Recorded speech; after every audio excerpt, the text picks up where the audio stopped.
Hello students, in our last lecture we have discussed about the sets, subsets, and we have also completed exercise 1.3.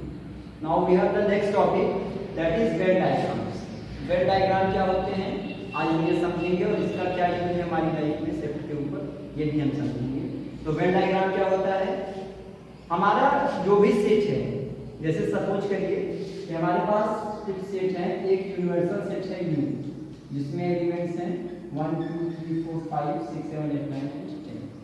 एक set है A के elements हैं 2 4 6 8 और एक set है B और इसके एलिमेंट्स हैं 1 एंड 3। ये हमारे पास कुछ सेट्स हैं। अगर इनको हम आपसे कहें कि कुछ फिगर के माध्यम से, फिगर के तरह से आप दिखा सकिए, तो आप कहेंगे तो जिन फिगर्स का यूज आप करते हैं इन सेट्स के बीच रिलेशन दिखाने के लिए उसे हम बोलते हैं वेन डायग्राम। तो वेन डायग्राम की आप एक डेफिनेशन समझ सकते हैं, most of the relationship between sets can be represented using figures, such figures are known as the Venn diagrams. लेकिन कंडीशन ये है कि कोई जो सबसेट होना चाहिए उसके कुछ एलिमेंट्स आपस में मिलने चाहिए, तो आसानी से आप इसको रिप्रेजेंट कर सकते हैं। या ये जो सेट्स हो, सबसेट्स हो, एक दूसरे सेट के मींस किन्हीं सेट्स के लिए एक यूनिवर्सल सेट डिफाइन होना चाहिए जिसमें कि इन सारे एलिमेंट्स यहाँ पे प्रेजेंट हो। अब जो हमारा यूनिवर्सल सेट है उसको हम जनरली रेक्टेंगल से रिप्रेजेंट करते हैं और जो सेट्स हैं उन्हें हम सर्कल से रिप्रेजेंट करते हैं। जैसे मान लेते हैं कि हमारे पास एक सेट है बी के एलिमेंट्स कौन कौन से हैं 1 एंड 3। तो हम मान लेते हैं कि मान लीजिए कि बी के एलिमेंट हैं 2 और 4। तो बी के एलिमेंट हो गए कौन कौन से 2 एंड 4। ये हमारा सेट बी है। नेक्स्ट सेट है हमारा ए के एलिमेंट्स कौन कौन से हैं 2 4 6 एंड 8। क्या बी के सारे एलिमेंट्स ए के पास अवेलेबल हैं? यस, बी का एलिमेंट 2 4 यहाँ पे अवेलेबल है, यानी बी पूरा का पूरा ए के अंदर पाया जाएगा। तो ये बी ए के अंदर पूरा पाया जाएगा। तो ये हो गया आपका सेट ए।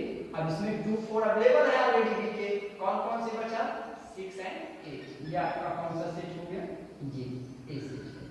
अब इन सब के लिए यूनिवर्सल सेट कौन सा है 1 to 10। तो यूनिवर्सल सेट को स्टूडेंट्स कैसे रिप्रेजेंट करते हैं रेक्टेंगल से।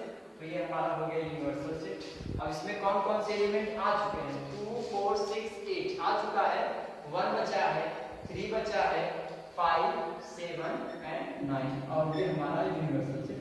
तो यहाँ पे देखिए आप इस फिगर को आसानी से समझ सकते हैं, यहाँ पे इतना आपको डिस्क्राइब करने की जरूरत नहीं पड़ेगी। आप तुरंत एट दैट स्टैंड आप समझ सकते हैं कि यहाँ पे कौन कौन से एलिमेंट्स किस सेट के अंदर पाए जा रहे हैं। यू के अंदर सारे एलिमेंट्स पाए गए हैं, यानी 1 2 3 4 5 6 7 8 9 एंड 10 इज रिमेनिंग।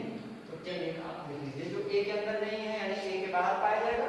अब जैसे मान लेते हैं एक दूसरा एग्जांपल लेते हैं, कंसीडर करते हैं एक सेट है यू में एलिमेंट्स आए 1 2 3 4 5 एंड 6। एक सेट हमारे पास है ए में एक एलिमेंट ए के एलिमेंट्स हैं 1 3 5 एंड 6 और बी के एलिमेंट हैं 2 4 6। ये हमारे बी के एलिमेंट हैं। तो पहले हम जैसे बी को रिप्रेजेंट कर देते हैं स्टूडेंट। ये बी हो गया, इसका एलिमेंट हो गया 2 4 एंड 6।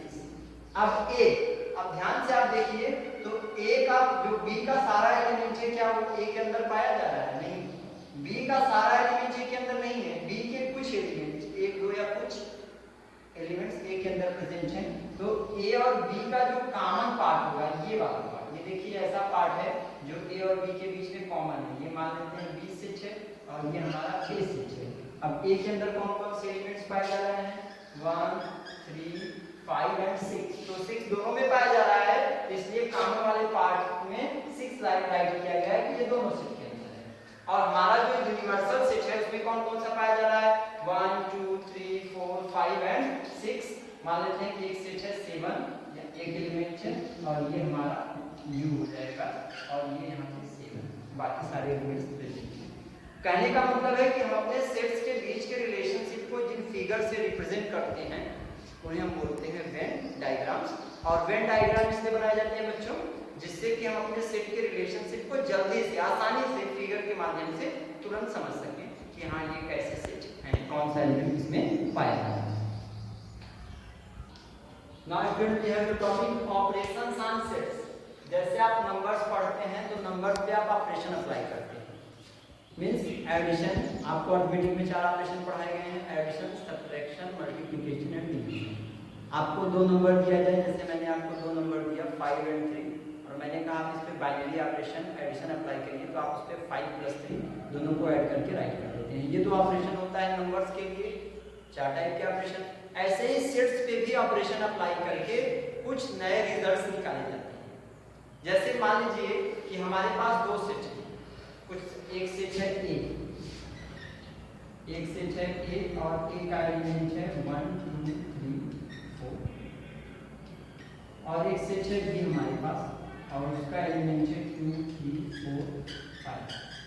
मैंने आपसे कहा कि वो एलिमेंट्स लिखिए जो या तो ए में अवेलेबल है या तो बी में अवेलेबल है। मतलब आप एक नया सेट बनाइए सी, जिसमें कि इन दोनों के सारे एलिमेंट आ जाए।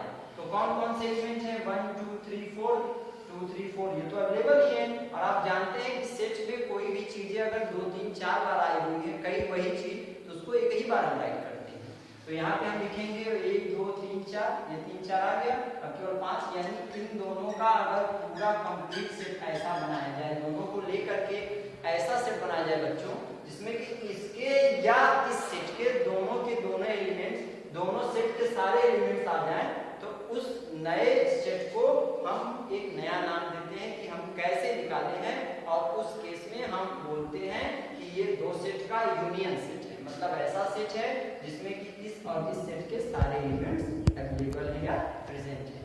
तो पहला जो हमें सेट पे ऑपरेशन पढ़ना है वो है बच्चों यूनियन ऑफ सेट।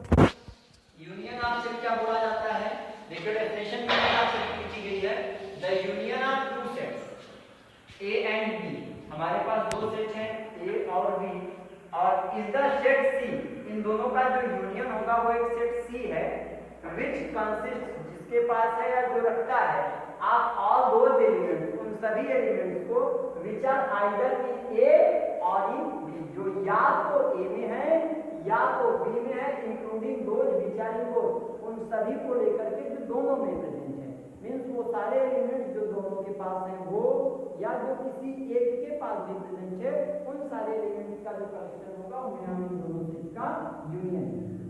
आई बात समझ में? जैसे मान लेते हैं कि हमारे पास एक एलिमेंट है ए, एक सेट है सॉरी ए, और ए में एलिमेंट्स हैं ए बी सी डी, और एक सेट है बी, बी में आपका है ए ई आई ओ एंड बी। ये अब अगर हम आपसे कहें कि ए यूनियन बी की वैल्यू निकालिए, तो आप कौन से एलिमेंट्स राइट करेंगे? वो सारे एलिमेंट जो कॉमन है या किसी एक के पास भी है, मींस ए बी इसके पास है क्या? इसके पास है नहीं है, लेकिन यूनियन में डेफिनेशन है x बिलोंग्स टू ए, जो ए यूनियन बी x है, तो x क्या है? या तो x ए का एलिमेंट है या बी का एलिमेंट है। एंड नहीं लगाया, एंड का मतलब हो जाता है और, मतलब वो ए में भी है और बी में भी है, वही सारे लिखे जाएंगे जो ए में हो और बी में हो।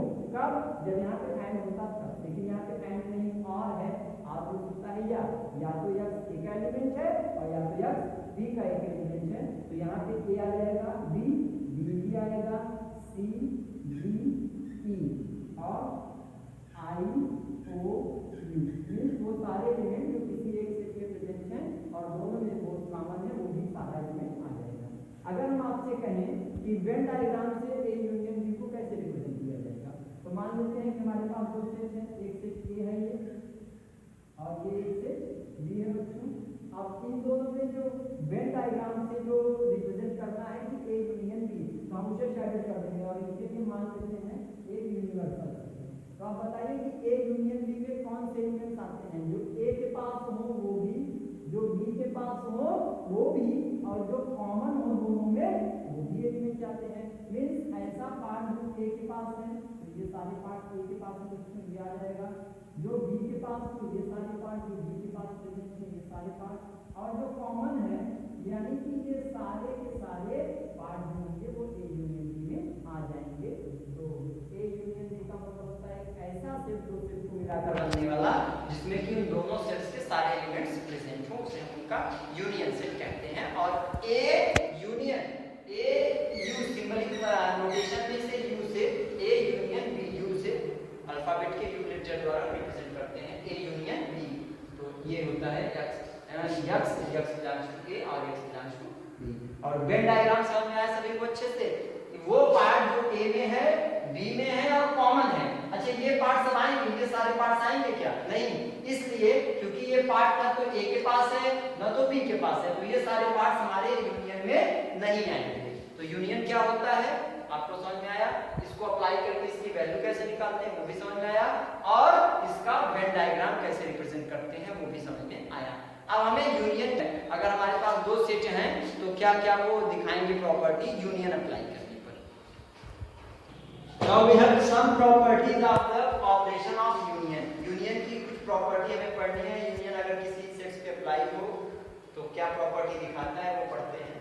ए यूनियन बी, हमारे पास दो सेट हैं, एक सेट ए है एक सेट बी है।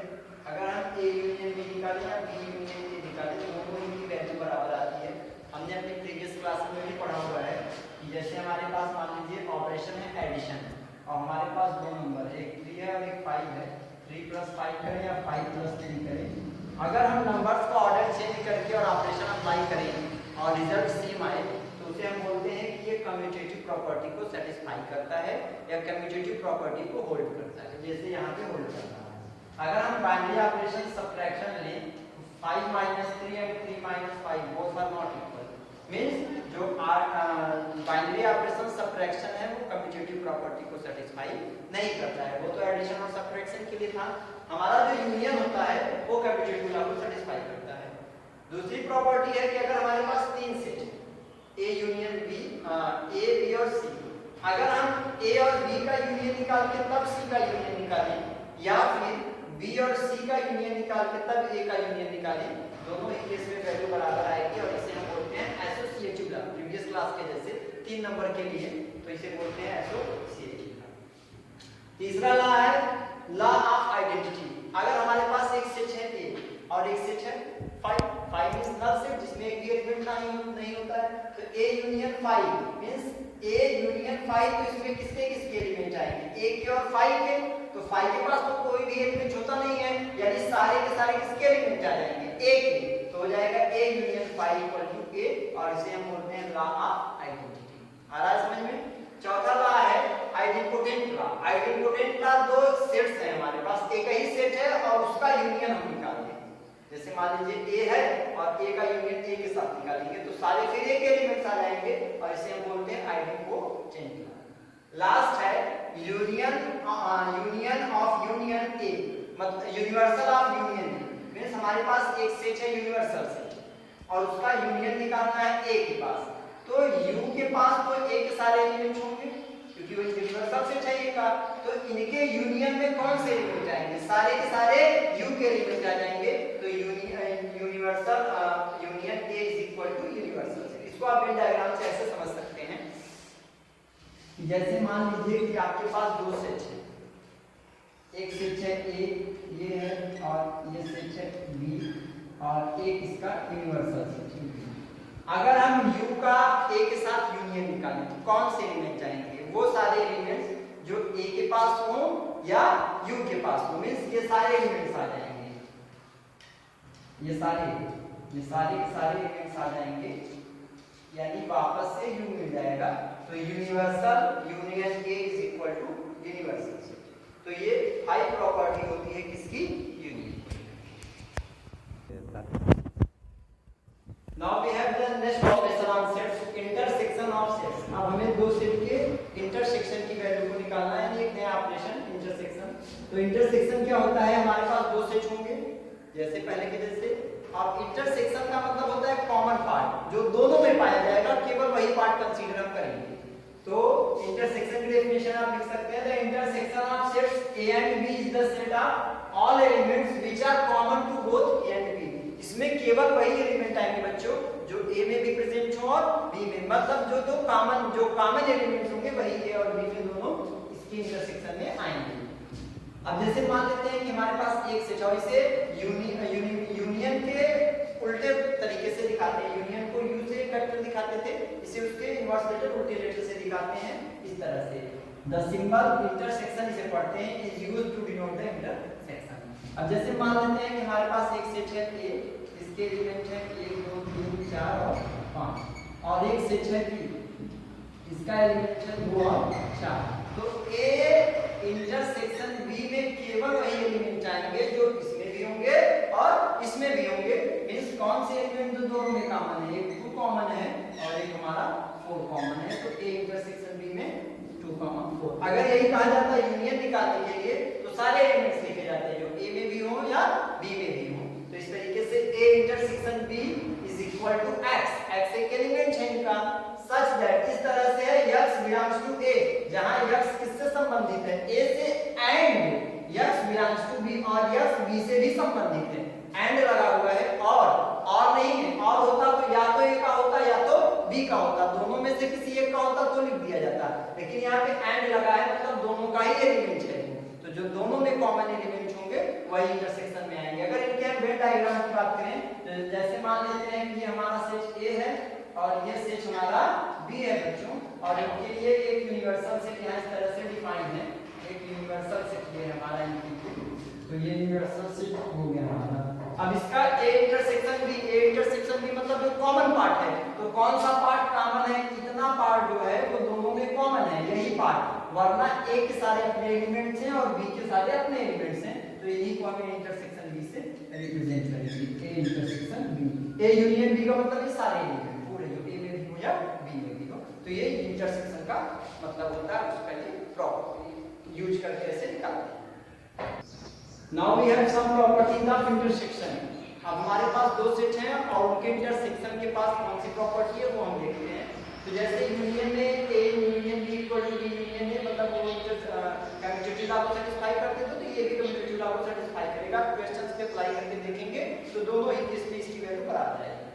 दूसरा एसोसिएटिव है, हम ए और बी का इंटरसेक्शन निकालें तब सी को इंट्रोड्यूस करें उस केस में, और बी और सी का इंटरसेक्शन निकालते तब ए के साथ कॉमन पार्ट निकालें उस केस में। दोनों ही केस में इस एसोसिएटिव लॉ की वैल्यू, इन दोनों की वैल्यू बराबर आएगी, तो कहेंगे कि एसोसिएटिव लॉ को सेटिस्फाई करता है। Phi intersection A is equal to phi, समझ लेते हैं थोड़ा सा। फाई का मतलब है नल सेट जिसके पास एक भी एलिमेंट और ए के पास अपने कुछ एलिमेंट हैं, यहाँ कुछ भी नहीं है और यहाँ कुछ एलिमेंट्स हैं। जब कुछ भी नहीं है और कुछ में से कॉमन निकालेंगे तो कुछ नहीं कॉमन निकलेगा, यानी ये फाई सेट आ जाएगा।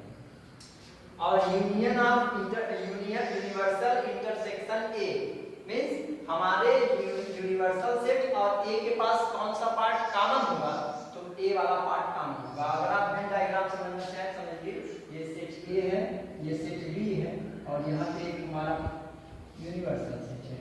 अब इस यूनिवर्सल सेट और ए में यूनिवर्सल के तो ये सारे पार्ट हैं, ये पूरा पार्ट जो है वो यूनिवर्सल है बच्चों। अब इसके बाद इसका और ए का कॉमन पार्ट, तो इतना जो पार्ट है वो हमारा कॉमन है यूनिवर्सल के साथ, मींस वापस ये पूरा आ जाएगा, means universal intersection A is equal to ए।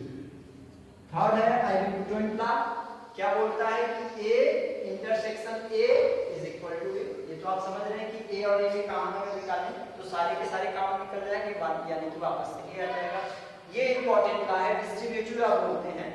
और डिस्ट्रीब्यूटिव लॉ क्या बोलता है कि A intersection B union C, अगर हम बी और सी का यूनियन निकाल के और ए के साथ उसका इंटरसेक्शन निकालें उस केस में जो वैल्यू मिलेगी, और A intersection B union A intersection C, इस केस में दोनों ही केस में वैल्यू हमें बराबर मिलेगी। चलिए हम इसको वेन डायग्राम से एक बार समझते हैं, वेन डायग्राम से वेरीफाई करते हैं। मान लेते हैं बच्चों कि ये एक सेट ए है, ये सेट हमारे पास बी है और ये एक सेट सी। पहले हमें निकालना क्या है, बी यूनियन सी, मतलब वो पार्ट जो बी के पास हो या तो सी के पास हो। तो बी या सी के पास कौन से पार्ट हैं, ये पार्ट बी का, ये सारे पार्ट बी के हो गए थे, और सी का मतलब है कि नहीं, बी यूनियन सी में जितने पार्ट आएंगे आपके, अब बी यूनियन सी का ए के साथ इंटरसेक्शन निकालना है, मतलब बी या सी के जो पार्ट है और ए के जो कॉमन पार्ट है, तो ये तो हो गया बी या सी, ये पूरा बी और सी ये रिप्रेजेंट कर रहा है, बी या सी रिप्रेजेंट कर रहा है। अब इसका ए के साथ कॉमन पार्ट, तो यहाँ पे ए रहा आपका, ये ए यहाँ पे है, तो ए के साथ कौन सा पार्ट कॉमन है, इतना पार्ट जो है ये पूरा पार्ट, हाँ, और ये पार्ट, यही हमारा कॉमन पार्ट है, मींस यही आएगा इस केस में। तो बाकी सारे को रफ कर देते हैं, ये सब तो आएंगे नहीं इसमें, ये भी नहीं आएगा, ये सब कुछ नहीं आएगा इसमें, इतना पार्ट को मिलेगा। किस केस में बच्चों, B union C intersection A. अब हम देखते हैं इधर इस वाले का अगर हम वेन डायग्राम बनाए तो यही वैल्यू मिलनी चाहिए, तो बनाते हैं। फिर मान लेते हैं कि तीन सेट है, ए है, बी है और ये बच्चों सी है।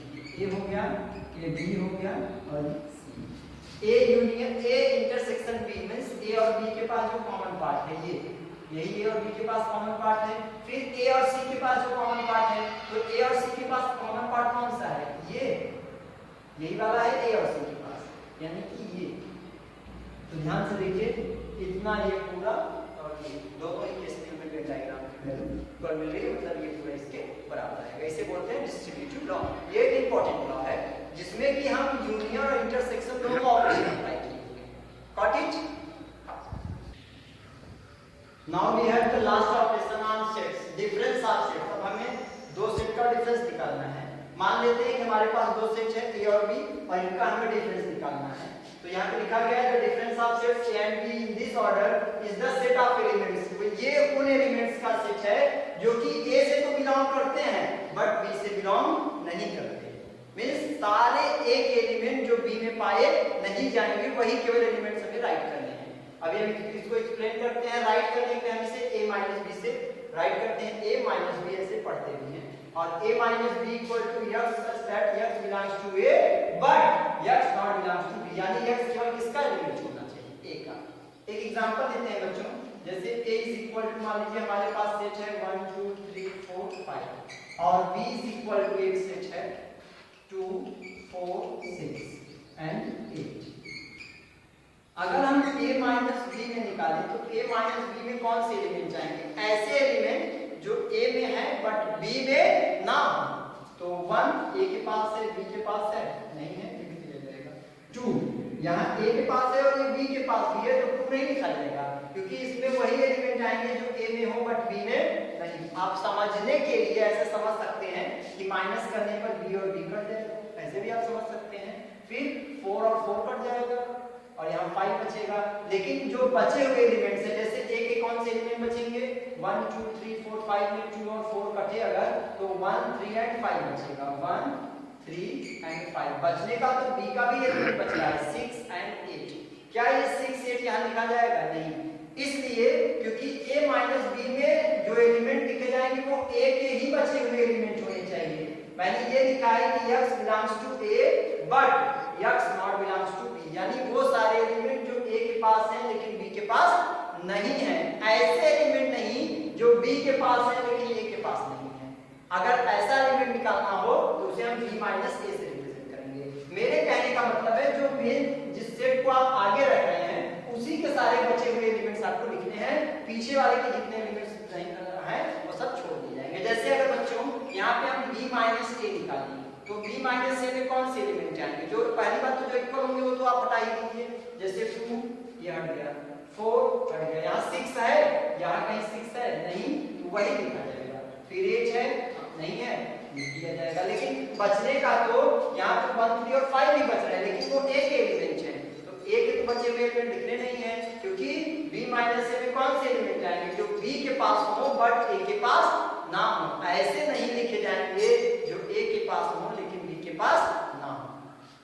अगर हम इसको वेन डायग्राम से रिप्रेजेंट करें बच्चों तो ये मान लेते हैं दो सेट है, एक सेट a है और ये एक सेट b है। मान लेते हैं a माइनस b से हमें रिप्रेजेंट करना है, तो a माइनस b में कौन से एलिमेंट आएंगे जो a के पास है लेकिन b के पास नहीं है। तो कौन सा पार्ट केवल a के पास है, ये पार्ट आप ध्यान से देखिए, केवल ये a के पास है। हाँ ये वाला पार्ट अगर लें तो ये a और b दोनों के पास है, वो छोड़ दिया जाएगा, केवल a के ही बचे हुए एलिमेंट लिखे जाएंगे। आई रिपीट, केवल a के बचे। अच्छा, अगर बच्चों b माइनस a को रिप्रेजेंट करना हो वेन डायग्राम से तो कैसे लिखेंगे? b माइनस a का मतलब है कि b के बचे हुए पार्ट जो a के पास ना अवेलेबल हो, तो b के कौन से पार्ट हैं जो a के पास नहीं है? ये सारे पार्ट, b के ये सारे पार्ट हैं जो a के पास अवेलेबल नहीं है, तो ये b माइनस a रिप्रेजेंट कर रहा है और ये आपका a माइनस b रिप्रेजेंट कर रहा है। ये a माइनस b है बच्चों और वो b माइनस a है, तो इस तरीके से। अच्छा, आपने ये भी ध्यान से देखिए कि a माइनस b है और b माइनस a यहाँ पे है, तो क्या a माइनस b और b माइनस a में कुछ भी आपको कॉमन मिलेगा? नहीं मिलेगा। तो a माइनस b और b माइनस a हम कह सकते हैं कि डिसजॉइंट सेट्स हैं। डिसजॉइंट सेट्स ऐसे सेट होते हैं जिनमें एक भी एलिमेंट कॉमन ना होता हो, तो उसे डिसजॉइंट सेट कहते हैं। अगर मतलब दो सेट हैं, अगर उनका इंटरसेक्शन क्या आ जाए? 5 मतलब एक भी एलिमेंट कॉमन नहीं हो, तब उन्हें हम क्या बोलते हैं? Disjoint sets. जैसे कि a इज इक्वल टू हमारे पास है 1 3 5 7 and b is equal to है 2 4 6। क्या a और b के पास कुछ भी एलिमेंट कॉमन है? नहीं। अगर हम a इंटरसेक्शन b की वैल्यू निकालें तो वो 5 आएगा और ऐसे सेट्स को हम डिसजॉइंट सेट्स कहते हैं। तो आज हमने पढ़ा सेट्स पे ऑपरेशन कैसे अप्लाई करते हैं और कितने ऑपरेशन होते हैं। सेट्स पे हम 3 ऑपरेशन अप्लाई करते हैं, यूनियन, इंटरसेक्शन और डिफरेंस। यूनियन में वो एलिमेंट लिखे जाते हैं बेटा जो किसी भी एक सेट के पास हो या दोनों के पास हो, वो सारे लिखे जाएंगे।